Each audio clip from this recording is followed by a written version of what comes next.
नमस्कार दोस्तों, आप सभी का स्वागत है टेक मुरली चैनल पे। और आज की इस वीडियो में हम बात करने वाले हैं the role of AI in ERP. AI अभी एक नया स्टैंडर्ड बन चुका है ईआरपी के अंदर, क्योंकि एंटरप्राइज रिसोर्स प्लानिंग के अंदर बहुत सारी चीज़ें मेंटेन होती हैं जिसको बार बार रिपीट किया जाता है। एंड एआई वहाँ स्टैंडर्ड होना भी चाहिए ताकि मोस्ट ऑफ द टास्क को ऑटोमेट किया जा सके, जो ह्यूमन कैपेबिलिटी के अनुसार बहुत टाइम कंज्यूमिंग है। AI market 2407.02 US billion dollar को हिट करने वाला है 2032 में, और ये एक प्रेडिक्शन है मार्केट रिसर्च की तरफ से। एआई मैसिव और अनस्ट्रक्चर्ड डेटा को एनालाइज कर सकता है और प्रेडिक्टिव इनसाइट दे सकता है। जनरेटिव एआई ऐसा एक्सपेक्ट किया जा रहा है कि वो टाइम एंड इन्वेस्टमेंट जो ईआरपी माइग्रेशन के दौरान लगते हैं उसको 40% से रिड्यूस करेगा, जिसकी वजह से ईआरपी एडॉप्शन ईजियर हो जाएगा इंडस्ट्री के अंदर। यानी कि हर कोई ईआरपी को यूज़ कर पाएगा। जनरली हम ईआरपी यूज़ नहीं कर पाते क्योंकि उसमें बहुत सारे कॉम्प्लेक्स टर्म्स होते हैं जिसको समझना पड़ता है, अच्छे से उसको माइग्रेट करवाना पड़ता है, और उसके बाद भी कई बार वो गलत चली जाती हैं और इंडस्ट्री को या कंपनी को उतना फ़ायदा नहीं होता है।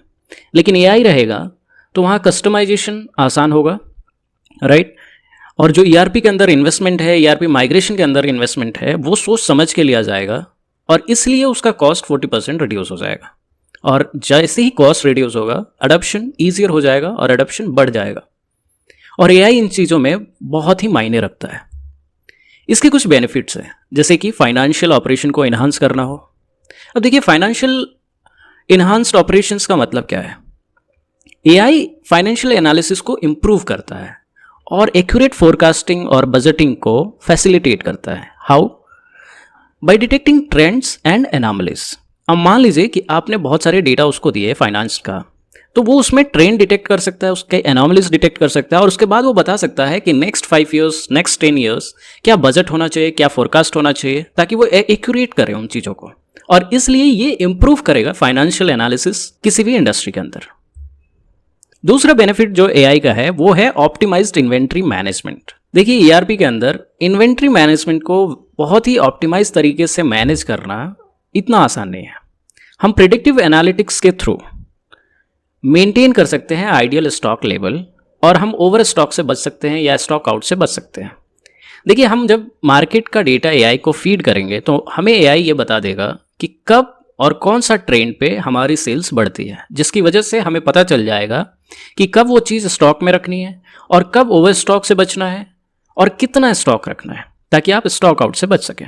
जैसे कि कुछ चीज़ें जो दिवाली में बहुत ज़्यादा बिकती हैं, और अगर आपकी कंपनी वही प्रोडक्ट्स बनाती है जैसे कि मोमबत्ती या फिर दिया, तो इन चीज़ों का नॉर्मल लाइफ में उतना ज़्यादा सेल नहीं होता है जितना कि दिवाली के टाइम पे होता है। और अगर आप ये डेटा एआई को देते हैं तो वो बता सकता है कि अगले दिवाली के लिए कितने लोग आपके पास आ सकते हैं। आपके हर जो सोर्स ऑफ डेटा है उसको एनालाइज कर सकता है, आपके स्टोर के डेटा को एनालाइज कर सकता है, और फिर उसमें से ट्रेंड निकाल के आपको बता सकता है कि आपको कितना आइडियल स्टॉक लेना चाहिए। उसके बाद है प्रिडिक्टिव मेंटेनेंस। देखिए, प्रिडिक्टिव मेंटेनेंस होता क्या है। जब हम मेंटेनेंस पे प्रोएक्टिव सोचते हैं तो हम मेंटेनेंस कॉस्ट को बचा सकते हैं। मेंटेनेंस तब होता है जब आपकी चीज़ें खराब होती हैं, लेकिन अगर आप प्रोएक्टिव हैं, चीज़ों को बार बार मेंटेन कर रहे हैं, जो चीज़ें समय पे होनी चाहिए उसको समय पे कर रहे हैं, जैसे कि आपके कार का जो सर्विस है वो अगर समय पे हो रहा है तो आपका कार मोस्ट चीज़ों में खराब नहीं होता है, राइट। लेकिन अगर आप उसकी सर्विस डिले कर रहे हैं तो उसका भुगतान भी आपको करना पड़ता है। और प्रेडिक्टिव मेंटेनेंस बहुत ही ज़्यादा ज़रूरी है मैन्युफैक्चरिंग में, क्योंकि अगर प्रोएक्टिव मेंटेनेंस करते हैं हम अपने मैन्युफैक्चरिंग मशीनों की, तो वहाँ एआई हमें हेल्प कर सकता है अपने डाउन टाइम को मिनिमाइज करने में और कॉस्टली डिस्ट्रप्शंस को बचाने में या दूर करने में। देखिए, एआई क्या कर सकता है, ट्रैक कर सकता है कि हाँ, किस मशीन का कितने टाइम पे आपको मेंटेनेंस कर देना चाहिए, किन चीज़ों का मेंटेनेंस बहुत प्रायोरिटी पे रखनी चाहिए और किन चीज़ों का मेंटेनेंस आपको लो प्रायोरिटी पे रखना चाहिए। इग्नोर तो किसी भी मेंटेनेंस को आप नहीं कर सकते, लेकिन अगर प्रायोरिटी डिसाइड हो गई तो उसका इफेक्ट कम पड़ेगा, उसका डाउन टाइम कम पड़ेगा और आपको कॉस्ट भी कम बेयर करना पड़ेगा। तो प्रेडिक्टिव मेंटेनेंस भी एआई हेल्प कर सकता है। उसके बाद है स्ट्रीमलाइंड एचआर फंक्शन। अब देखिए, एचआर एक बहुत बड़ा फंक्शन होता है किसी भी ऑर्गेनाइजेशन के अंदर। ऐसा इसलिए कि अगर एचआर ने अच्छे एम्प्लॉय हायर नहीं किए तो कंपनी को बहुत ज़्यादा नुकसान होता है, रिसोर्स का भी, सैलरी का भी। आप सैलरी दे के भी अगर गलत काम निकलवा रहे हैं तो उसका भुगतान कस्टमर को करना पड़ता है और फिर वो आपको भी करना पड़ जाता है। एआई सीवीज को एनालाइज कर सकता है, प्रोफाइल्स को सेलेक्ट करते वक्त बेस्ट कैंडिडेट को सेलेक्ट कर सकता है। कैसे? वो सीवीज में स्किल्स वगैरह ढूंढेगा और बहुत सारे सोर्स आप दे सकते हैं किसी भी एम्प्लॉय के, एआई उसको एनालाइज कर सकता है। देखिए, सीवी लोग झूठा बना सकते हैं, लेकिन एआई उसके बेस पे कुछ क्वेश्चंस भी आपको दे सकता है जो आप पूछ के पता कर सकते हैं कि क्या कैंडिडेट सच में उस काम के लिए परफेक्ट है कि नहीं। और एआई ही हर चीज़ कर लेगा वहाँ पे, जैसे कि इंटरव्यूज एंड मेनी थिंग्स। तो वहाँ पे आपकी जगह भी होती है सिर्फ ये समझने के लिए कि कहीं एआई से कोई गलती तो नहीं हो रही है बेस्ट कैंडिडेट फाइंड करने में। तो एचआर फंक्शन में भी काफ़ी स्ट्रीमलाइन आएगा एआई की वजह से।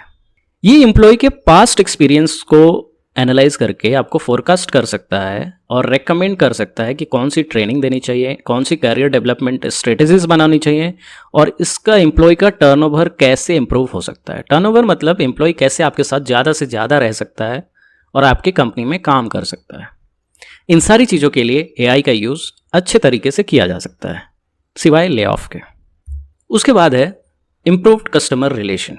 इसमें भी एआई आपकी मदद कर सकता है।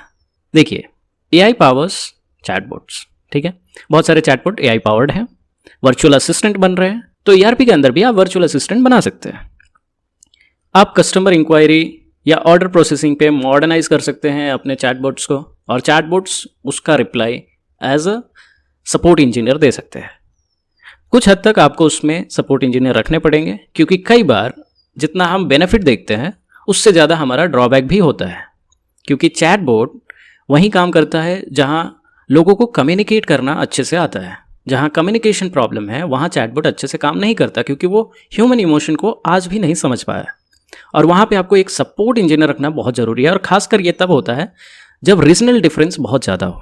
जैसे कि अगर कोई इंडियन सपोर्ट इंजीनियर है और उसको अगर मैं चाइना भेजता हूँ बिना चाइनीज़ लैंग्वेज के ज्ञान के, तो वो सपोर्ट नहीं कर पाएगा और वहाँ चाइनीज़ इंसान ही चाइना के लोगों के प्रॉब्लम को समझ सकता है क्योंकि उसको कम्युनिकेशन पता है।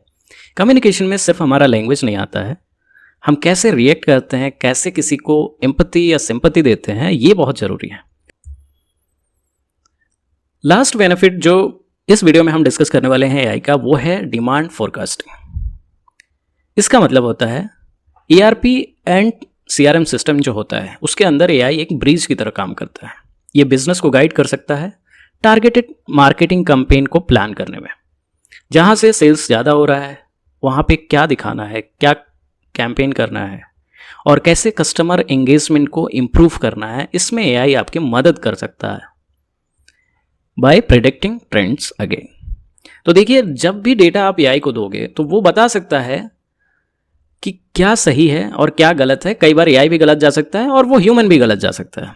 पहले हम डेटा को लेके ह्यूमन डिसीजन देते थे बट उसको करने में बहुत ज़्यादा टाइम लगता था, लेकिन एआई इसको मिनटों में कर सकता है और यही फ़ायदा है कि एआई टाइम कम कर देता है। तो एआई आज के फील्ड में एक स्विस आर्मी नाइफ की तरह है डिजिटल एज के अंदर। अगर आप एआई को एम्ब्रेस कर रहे हैं तो इसका मतलब कि आप आगे रहेंगे, इनोवेशन को फोस्टर करेंगे एंड नए पॉसिबिलिटीज़ जो हर फील्ड में उभर रही हैं उसको आप अनलॉक कर पाएंगे।